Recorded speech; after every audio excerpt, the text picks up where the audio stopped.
Back with us again is the legendary Dr. Margarita Espino Calderón. So, we've had the pleasure of hosting Dr. Calderón before on the podcast, and now we're back here today to talk about her other book of many, many books.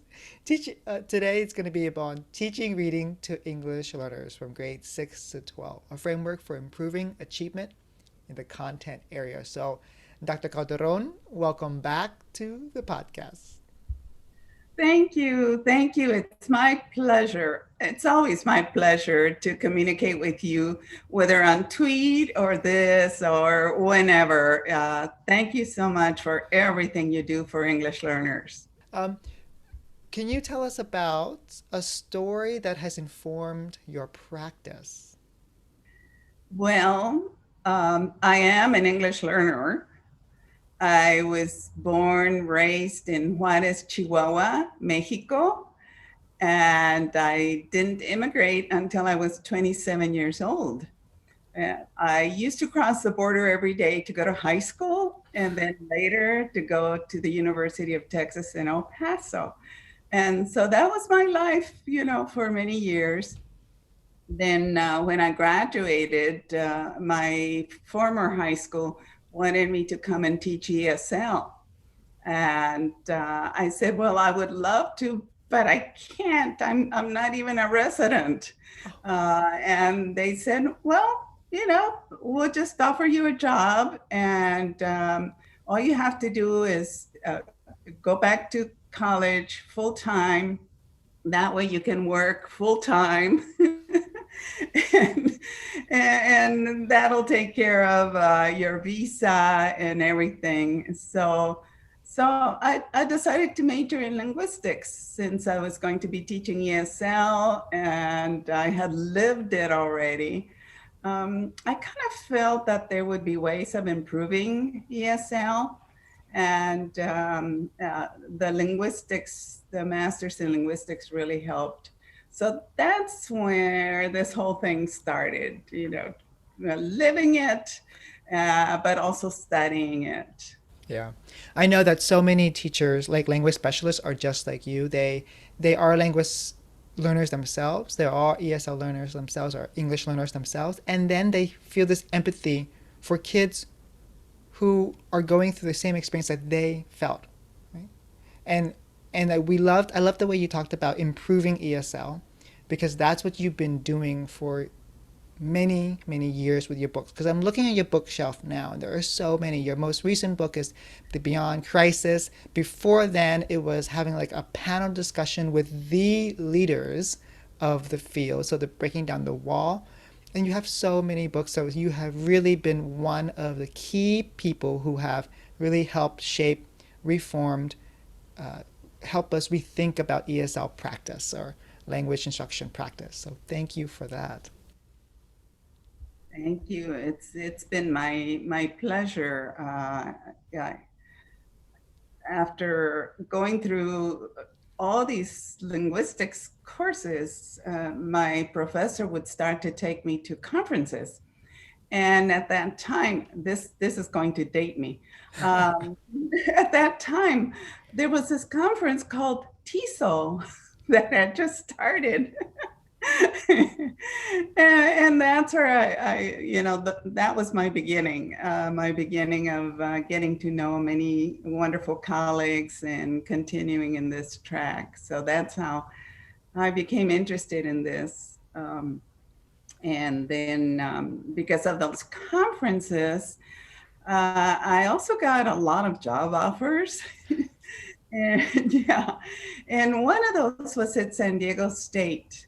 And at San Diego State, I was coordinator of professional development for Southern California. Wow. And yeah, and I started what was called the Multi-District Trainer of Trainers Institutes. We had lots of good money at that time, and so I would invite Jim Cummins to come from Canada.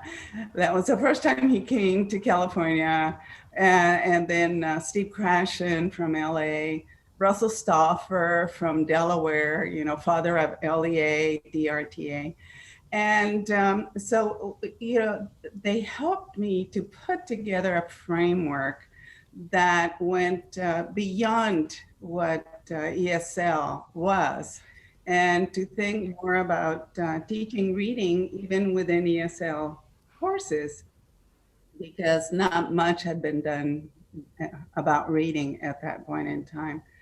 So that's how it kind of began, and it was anchored by having these wonderful colleagues share their knowledge, and then having all these teachers from Southern California come and also participate in trying to develop a framework for this.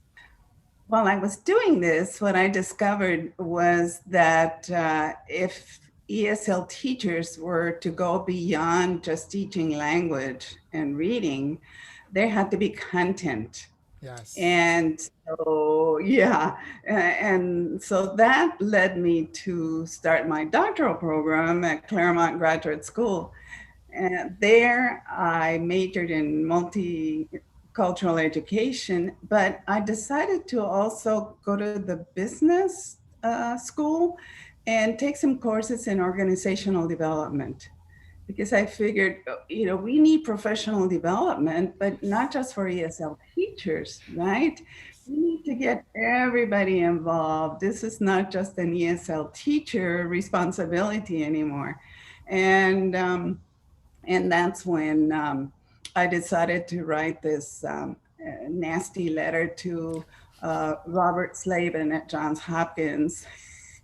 And I said, "You're always writing about how cooperative learning is so wonderful for everybody, but you never write about how wonderful it is for English learners." Right. He wrote back. He wrote back. I was so embarrassed, but he wrote back. And he said, "Well, I'll tell you what, why don't we write a proposal and see if we can create a center for not just English learners, but all the students that are placed at risk in schools." And so that led me to the reading part of this, and to get all teachers involved in teaching language literacy and content. So you had a very interesting pathway from a very opinionated email to a proposal and to now starting an institute. So would you tell us about, I feel like I want to go before we talk about the book. You have I love listening to your pathway, because from attending conferences to now being keynotes at so many conferences, to writing all these books, to creating centers and institutes. I really do mean it. You are one of the brightest shining stars of our field that has really helped us after all these decades. What have you realized about working with English learners that you wish you knew before? Oh, definitely. I wish I had known when I was teaching ESL centuries ago that uh, how cooperative learning not only helps develop language, but also literacy, collegiality, and what we now know as SEL, social emotional learning. I didn't know it was called SEL at that time, but I was just trying to get kids to talk to each other, to respect each other if we were going to get work done. And so that's something that now I look back and I think, well, there were a lot of pieces that came together and that are still coming together, especially now that as we provide training to schools, we try to integrate language, literacy, I mean, reading and writing, and content, but we've also added social emotional learning within our cooperative learning structures. We've always had cooperative learning in our PD, but now we're emphasizing, okay, so this is the competency that you can teach during vocabulary instruction. This is the other sales strategy you can teach during partner reading.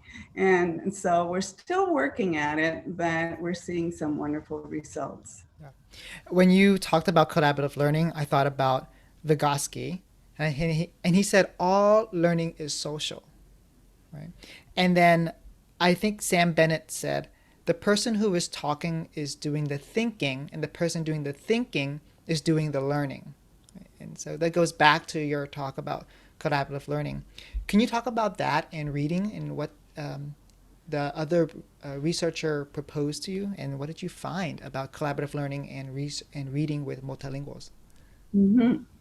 Well, Bob Slavin, who later became my boss, of course, he said, I was happy teaching bilingual courses at University of California, Santa Barbara. And then he calls and he says, okay, so we have this grant. You want to come and work with us at Johns Hopkins? And I said, well, let me think about it for a whole second. And he passed away this year, but he will always be in my heart and in my mind. He was one of the greatest mentors in my life, and I learned so much from him because he was the reading guru and cooperative learning guru. If you go back and look for cooperative learning, you'll see that he was writing about it in the 70s.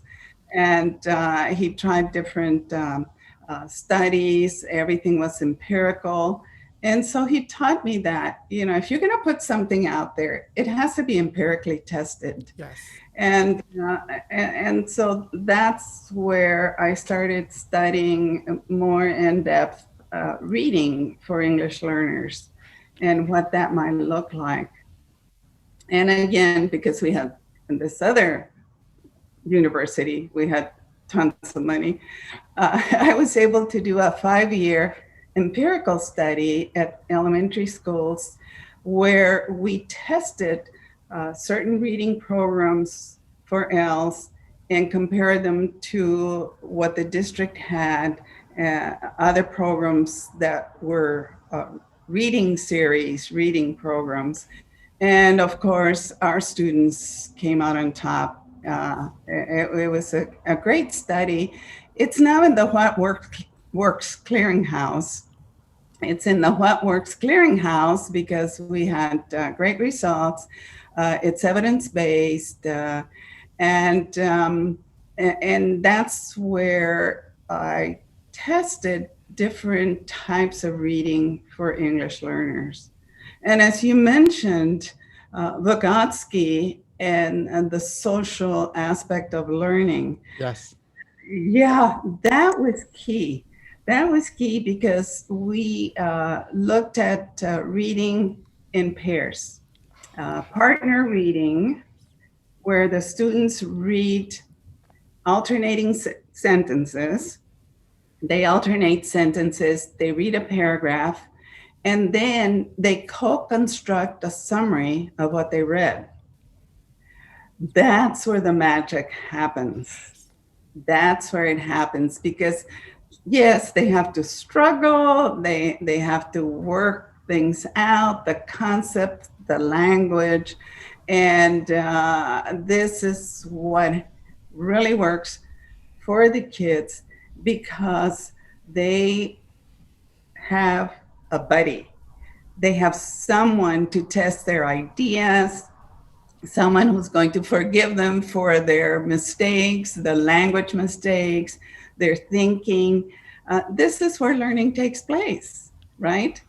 In the context of others. And so that was one of the basic keys of that 5-year study.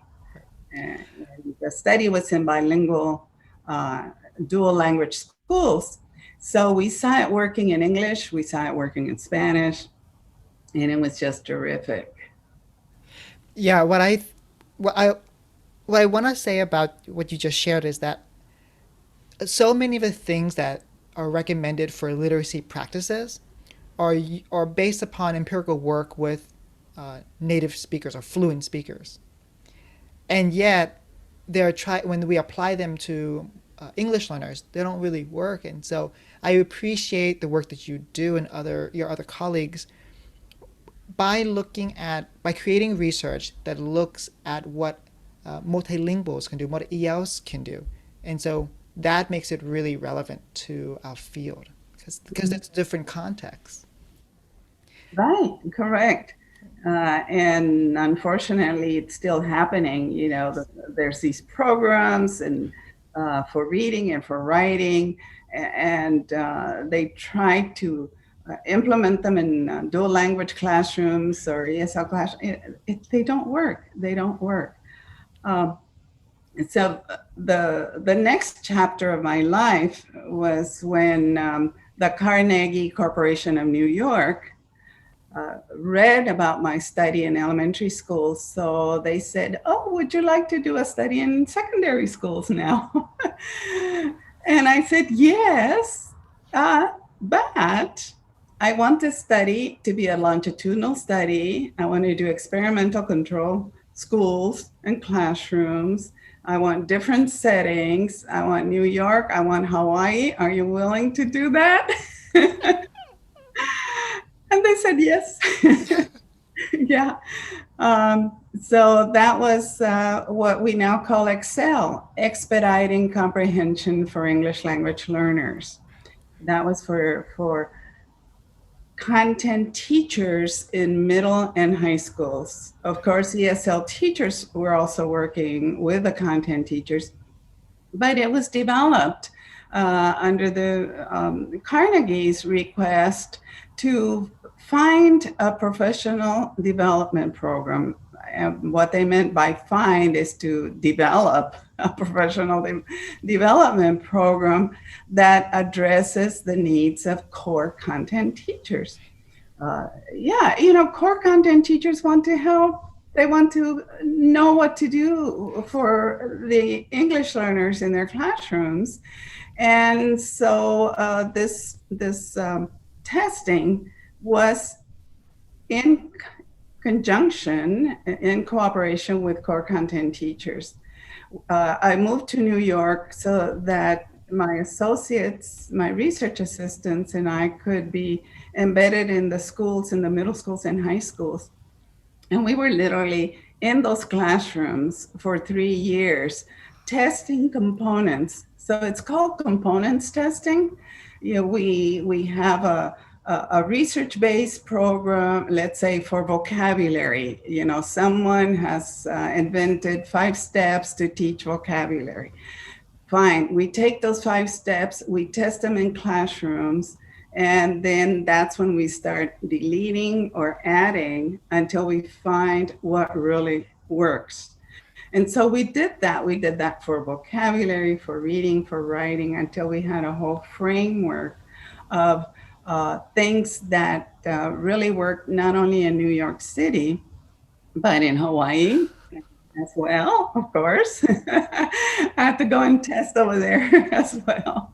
And so that's how this framework was formed and developed.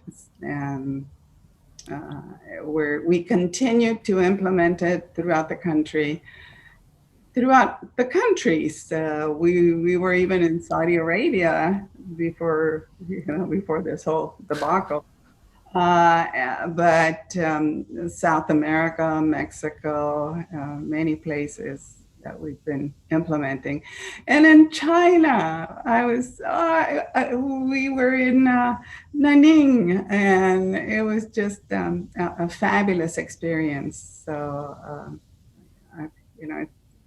it's gone really well. And we continue to test it. So another 5 years of my life. I've had all these 5 years, right? And That's your lucky number. it's my lucky number.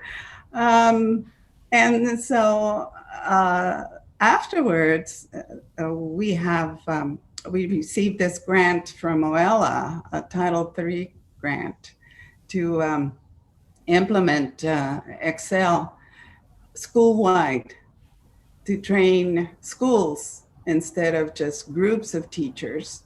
And so that is ending, and reports are being written, but it's been perhaps the most effective and efficient way of training core content teachers, ESL teachers, special ed teachers, and most of all, administrators, principals, counselors. Yes, they had to attend.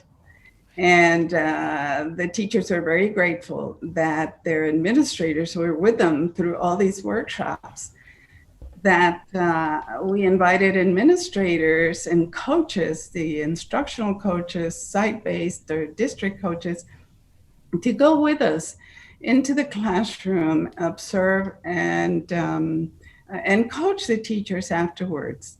And so they would shadow us and learn how to use the observation protocols for, are they teaching vocabulary, using the 7 steps? Where do the students need more help? And so they learn how to observe in ELL classrooms, because many times that's the question we were getting from administrators as well. How do I observe in EL classrooms? I don't know what to look for. And so we developed, excuse me, you can cut that one out. So we developed an observation protocol and tested it for validity and reliability. And now we have that observation protocol that we use everywhere when we coach the teachers. I think administrators are so important. I love that you created this for teachers initially. So that's the grassroots, right? We have to make something practical for teachers. But then it has to be supported as a system, as an ecosystem. And that's where we bring the counselors in. That's when we bring the principals in, because they make the decisions that really impact teachers. They make the schedules. They think about the resources, the allocations of money and funds. So thank you for talking about the administrator part. It's really a whole school approach.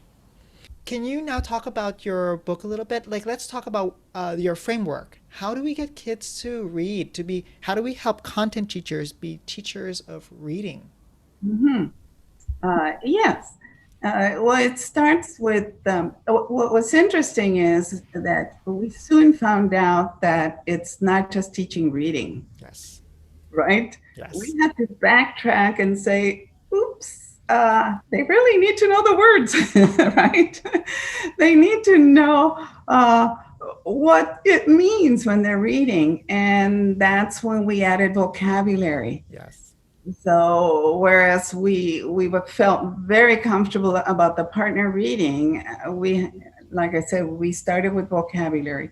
So the framework is pre-teaching 5 words with the 7 steps that are in the books.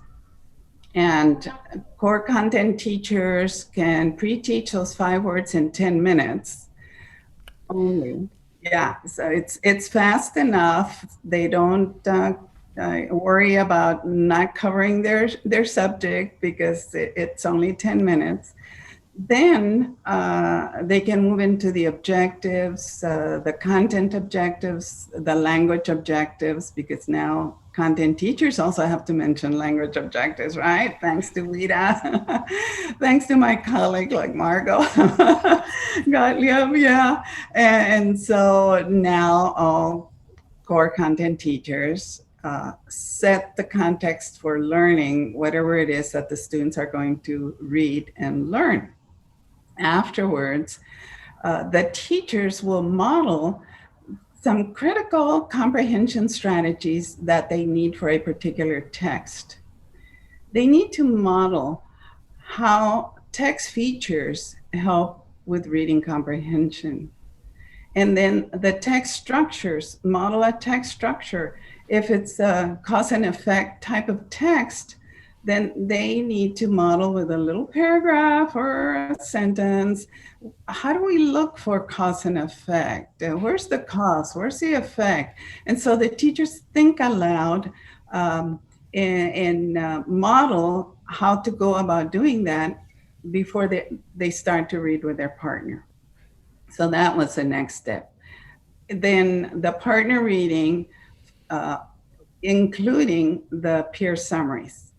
Partner reading or reading with a partner is not an end all. As we discussed before, it has to include those summaries, verbal summaries, not written summaries, because when they're reading and they're writing on the margin, it stays in the margin. Yeah, it doesn't really trickle up to the brain. It just stays right there. Whereas if they're articulating, and this is what Vygotsky was all about, you've got to articulate. You've got to uh, let all those ideas out and test the ideas with someone else, right? If we're not testing ideas, if we're not getting feedback on whatever it is that we're saying, we're not really moving forward. We're not learning. And so this was a big part of that. After the peer summaries, then the teacher can maybe highlight some additional words that he or she heard that they were still struggling with, and maybe do a little more depth of knowledge about word power. And this is where students can do some writing. They can write some of those words or do some journal pieces. But that has to be followed by class debriefings and class discussions. We were back to oral language again. I think, that's the important piece. It's oral language. The vocabulary, those 7 steps of vocabulary only take 2 minutes, but it's 1 minute for teacher to give instructions. And then the students in pairs have to use the words for a whole minute in sentences. So there's conversation, there's articulation, there's interaction throughout all the different steps. But that's only up to step 6. Step 7 is more cooperative learning strategies to anchor language, literacy, and knowledge. The reason why the students are reading is to learn the content, right? Reading is for the purpose of learning content. Yeah, they're not going to learn content and remember it if somebody else is reading to them. They need to read it and discuss it. So after they finish some more cooperative learning strategies, then they write questions. Students do not answer questions all the time. In fact, it's easy sometimes to answer those book questions or worksheet questions, but think of what the students have to use in their repertoires and in their thinking to formulate questions. So we ask the students after they finish reading a text to formulate questions, not to answer questions, but to formulate questions. And that's a great test for teachers to use. I think you can see how throughout this cycle, there's a lot of performance assessments. Yes. It's authentic assessment. And especially with formulating questions, because that tells us if they learn the language, if they know the content, if they have picked up some new sentence structures, and that everything is coming together for them. Afterwards, and now that they have all this knowledge and words and sentence structures, then we can start with writing. It's taken quite a bit of time to get to the writing for the purpose of letting the students know that they really have something to write, that they have the content, they have the words, they have the sentences, and now they can write a draft. And the draft is only a draft. It's to get the ideas out. And this is where translanguaging comes in very handy. Some students, because they do this in teams, and they do it in what we call a write around. So they're passing these papers, 4 papers at a time are coming round. And after I finish writing on one, here comes another one. I have to read what's there, add to it, pass it on. I get another one. And so with that type of draft, a very quick draft, they used to worry about, but I have to write perfect English, or how do you say this word? And they would get stuck. They would get stuck, and then here's all these other students, hurry up, andale, andale, andale. And so this is when we say, hey, use whatever language you want to use. Just write. Because after the draft, we have revision and we have editing. So those are strategies that our teachers have loved, because the kids have a draft. They can come back to that draft. They have these long pieces that they've written. Now they can go back and fix that word in Spanish that they couldn't remember in English, or maybe a whole sentence. And so now they can revise the sentences, but then they also edit. They edit for punctuation. They edit for capitalization. Maybe they used very easy words, tier 1 words. And so now the teacher says, all right, look for the tier 1 words, circle your tier 1 words and change them to tier 2, more sophisticated language. Content, right, more sophisticated. And then they'll add tier 3, which is content specific language, which the content teachers would really love. Yes, and be sure you have your tier 3 words, because if you're writing about climate, I want to see all those words you've learned about climate. But I want to see all those fancy words like furthermore, moreover, and then a lot of nice connectors. And that's where the editing comes in. So that, in a nutshell, that's it. But there's so much more. It takes us 18 to 24 hours virtually to do the training.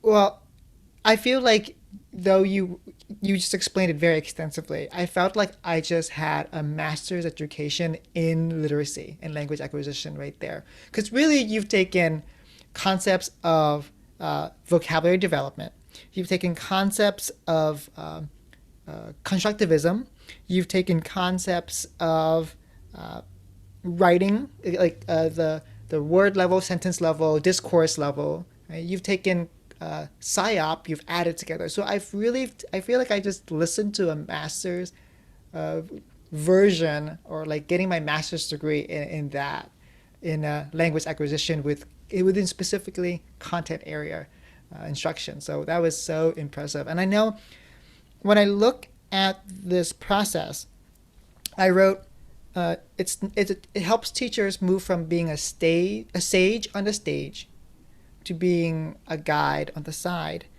And that's because we help kids learn by doing. So they're learning content instead of us telling them the content. And then as they're learning the content, they're actually using the language. And that's where language and content are merged together. Because I know content teachers will say, I'm not an English teacher. I didn't come into this profession to be an English teacher.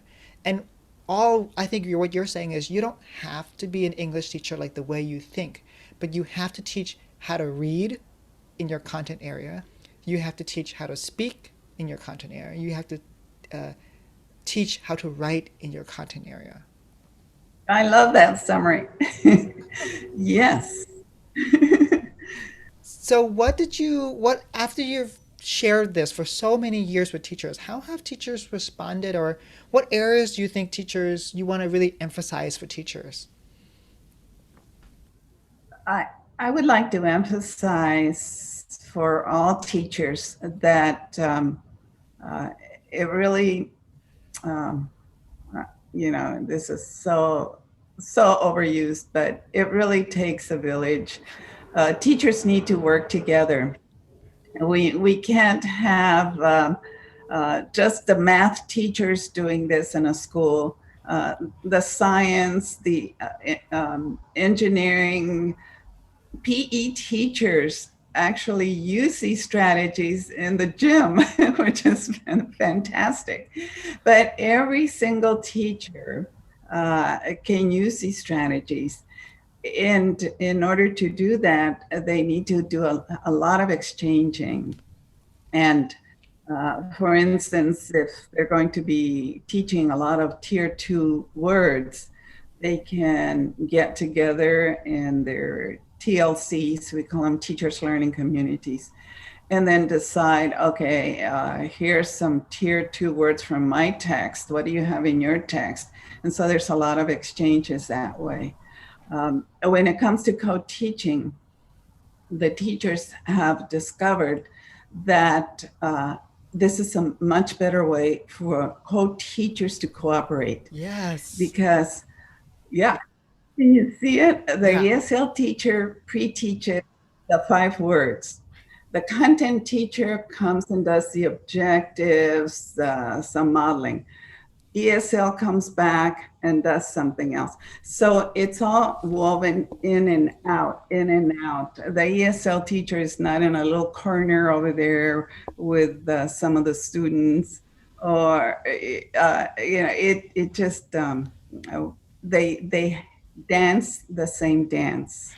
You can't tell the dancer from the dance. I've observed teachers co-teaching, and it's difficult to tell which is the ESL and which is a content teacher because they're both so skilled in what they do, and it's easy for them to plan.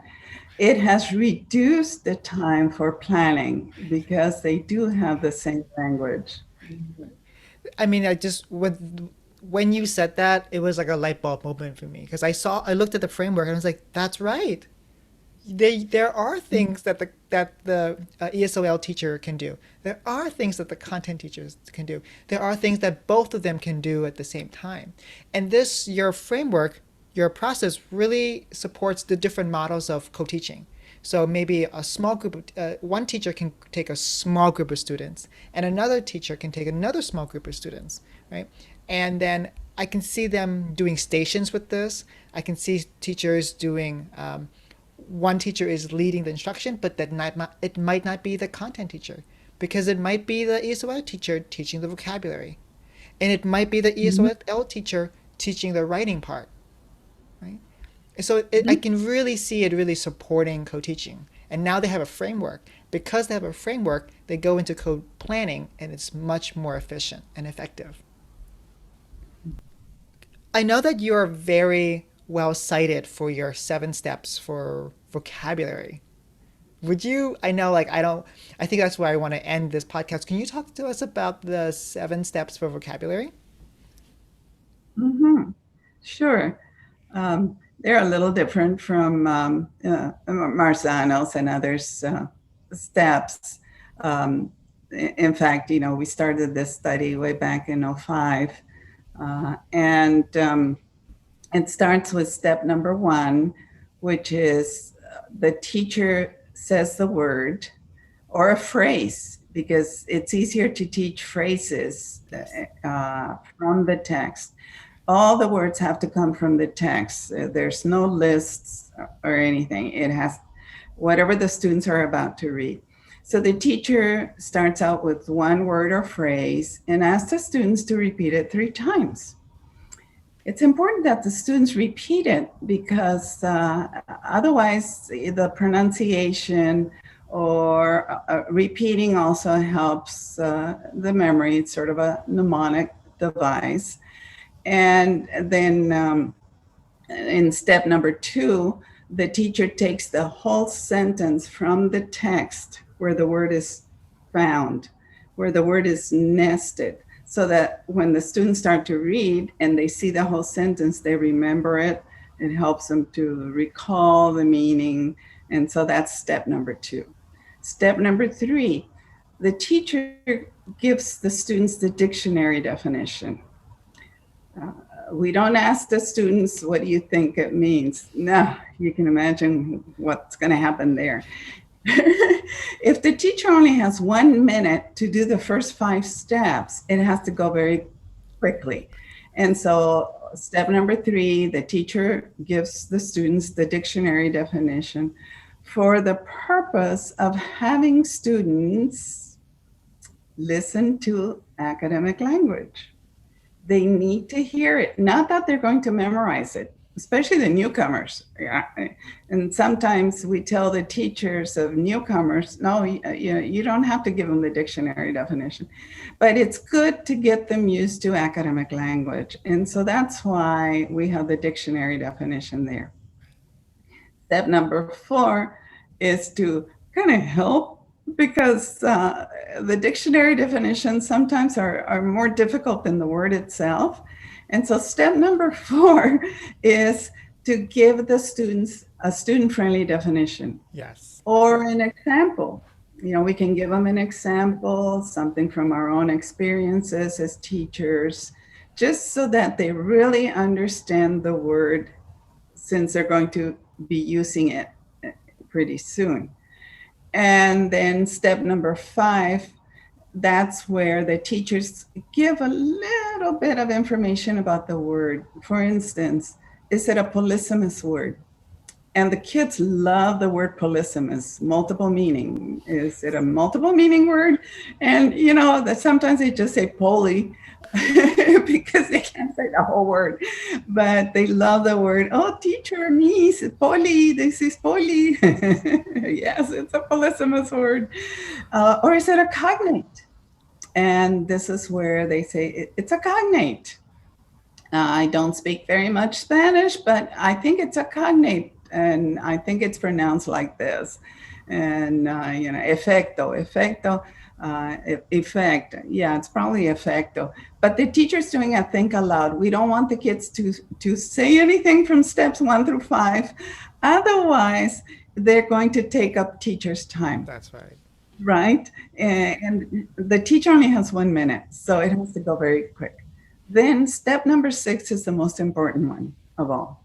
This is where students, let's say you and I, we're students, we are going to practice using the word in a sentence frame or a sentence starter that the teacher gives us. I always like to use the example of, the teacher will say what has had a big effect in your life recently. And so, students, I want you to ping pong back and forth with your buddy for 1 whole minute and tell each other about 5 or 6 different things that have had an impact on your life recently, either an impact or effect, either one. But let's say effect. So I would start out by saying, not going to a restaurant has had a big effect on my life. And then you would give an example with effect, right? An effect that Give me one. a big effect on my life is being vaccinated in America with the Pfizer vaccine. That is wonderful. Me too. That had a big effect on me because now I can visit my friends. And so we keep going back and forth for a whole minute. And the teacher is listening. The teachers are monitoring, especially when you have co-teachers. They're monitoring the students and listening to see if they have, if they really understood the word. Then step number 7 is perhaps one of the most important ones too. We call it the accountability step because the teacher will remind the students that they have to use this word during their partner summaries and in their writing. And they need to make sure that they remember this word because they need to use it and when they need to use it. So that's the accountability step. And those 7 steps have proven to be quite effective, not just because it only takes 2 minutes to teach one word versus some of those other strategies that, you know, take up to 20 minutes or maybe even a couple of days to teach a word. It's too much.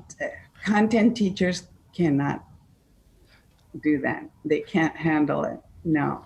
So it has to be brisk and a quick and yeah. I love the low risk. I wrote down the words as I was listening to you. I wrote down the words low risk opportunities to engage, right? Because your 5 steps is just so easy. They make kids feel like they're not going to be stressed by practicing. And then your whole process of learning content through reading is so low stress because it's so collaborative as well. And so you make it just so practical and efficient for teachers. Thank you. Thank you. Yeah, took a few years, but we finally got it. And it's okay that it took a few years because you really wanted to refine it, right? You were in classes, you said, okay, this is not working, let's take it out. Okay, let's add this in, let's test it. Oh, yes, it is working, let's keep it in. And you were working with multilinguals and not just the most fluent speakers. You were working with the audience that we were trying to work with, right? And that's so important. Mhm. You're also known for bilingualism and as an expert of bilingual education. Can you talk about bilingual education in as it relates to this process? Sure. Um, when we did the first study, uh, the first 5 years, there was a simultaneous 5-year study going on at the same time. Uh, the first study was called BSTART, Bilingual Cooperative Integrated Reading and Composition. And that's where we began to integrate cooperative learning, reading, writing, and in 2 languages. Uh, but then we also started another study in 50-50 bilingual program at that time. And 50-50 meant that these schools were uh, had majority uh, English speakers and Spanish speakers, of course. And this was in El Paso, Texas. So you get, you know, complete bilingual schools, which is wonderful. And that's how we could do 50-50. So every day we would have 2 Anglophones sit together with 2 Spanish speakers in teams, in cooperative teams. Yeah. So when it was time for English, guess who was the most, I guess, you know, going back to Vygotsky, who had the greatest competencies. But then when it was time to learn in Spanish, then it shifted, right? It shifted, the knowledge base shifted. So that developed great respect for one another across cultures. There were African American students there. There were, of course, white students, but then there were also students from other cultures, and the majority were Spanish speakers. So that showed not only that cooperative learning works extremely well, but also that the teachers had the tools to move the students very quickly from one language to the other. By the time they finished 5th grade, those kids were bilingual, bicultural, almost biracial, because they could identify with each other. And it was beautiful. So from that study, I learned that you can teach you can have high expectations for all students. You can have rigorous instruction in both languages. You can start teaching English from K, Spanish from K, and the kids can handle both languages at the same time. Yeah, you might have visited France in your worldly travels, but in France, you have 2 year olds. We went to the crèche, we went to visit preschools, and 2 year olds can speak French, German, whatever, and they continue being bilingual, trilingual. It's not the kids. It's It's our not the mindsets. kids. Yeah. And we just finished 4 weeks of doing this only in Spanish for New York City schools. Yeah, I'm back with, I love New York. I love their schools. And we had 3 elementary schools. The principals wanted their teachers, their Spanish uh, component, some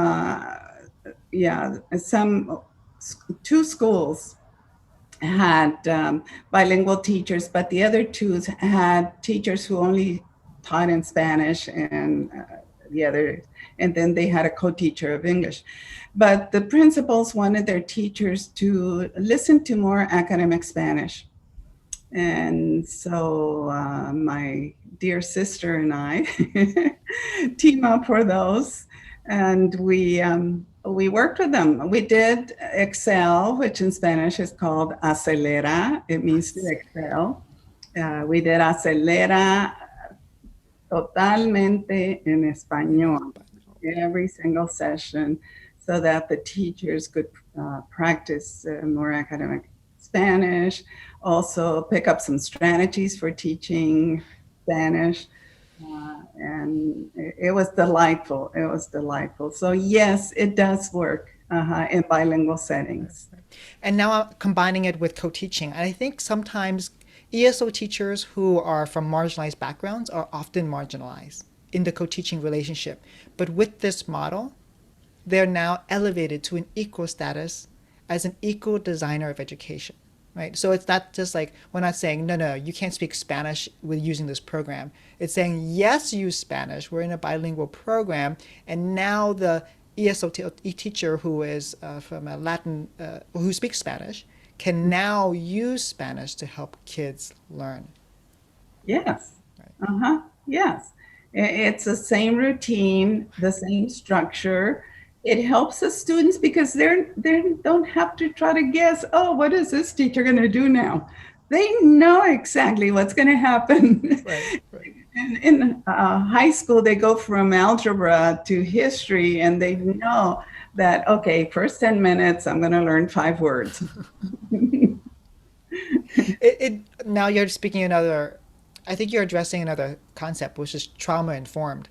I learned that in trauma informed education, kids really need stability and consistency. And so really this framework is offering that.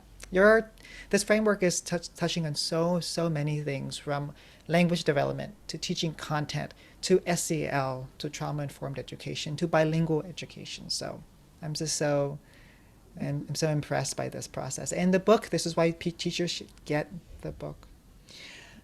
And also invite you to come to their school district and to provide professional development. When I look on Twitter, I see people say just positive things about your workshops and webinars. Thank you. Thank you so much. Let's end the podcast like we always do with traffic light teaching. Wait, is there anything else that I didn't get to ask you before we end? Um, no, I don't think so. I think just the fact that we can do this even district wide is very promising. Yes, more and more districts are interested in doing this district wide. Not that all schools are going to sign up immediately, but they see the benefits of doing this as a whole school approach. I think you're touching on another concept, like collective teacher efficacy from Dr. John Hattie. you really are saying like when if we know that job embedded professional learning is such a wonderful way to develop our skills. So now you have schools coming together or teachers coming together in a school and saying, hey, how are you doing this? How are you doing that? Or like, let's look at this process. How are you doing that process of kids summarizing? How are you doing this process of the 7 steps for vocabulary?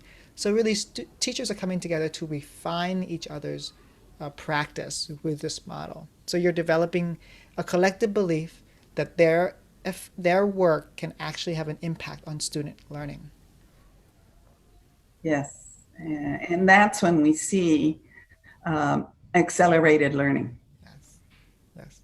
The more the merrier, the more teachers are involved, the more schools that are involved, the faster the learning takes place. Right.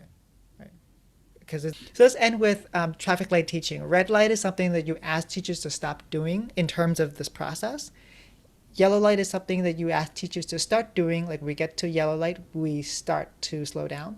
And then the green light is something that you ask teachers to keep on doing. So a red light would be to stop doing those things that you know in your heart don't really work or take up too much time. I can't say it any clearer.